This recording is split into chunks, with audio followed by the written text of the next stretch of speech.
ये जो बराड़ बालुकेश्वर महात्मा बराड़ रे बालुकेश्वर अवस्थान एकदा बहुदिन तले आमर जड़े सेवायत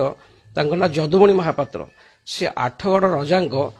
राजदरबार को जाइए से आठगड़ रजा सातोटी कन्या संतान थिला अष्टम गर्भ राणी गर्भावस्था थे से जो ठाकुर सेवायत जी से जाई ठाकुर हठात राजा हठात कहला जे ये गर्भ आपणकर पुत्र संतान हम किंतु राजा दरबार जो मैंने थे पंडित मैंने से आगुरी गणना करते कन्या संतान हम परिशेष पंडित मान कथा सत्य है राजा कन्या संतान लाभ है बिचरा सेवायतटी प्रभु को गुहारी गला बराड़ बालुकेश्वर को प्रभु ताको रात स्वप्न ही कहले जे ये जो कन्या संतान हो जानी शुणी कन्या संतान जन्म देछि कारण राजार अहंकार भांगियो बोली एणु तू काली मो विभूति नहीं से संतान देर पकईदेले से संतान परिवर्तन हो झीवर पुओ हो ये आश्चर्य कथा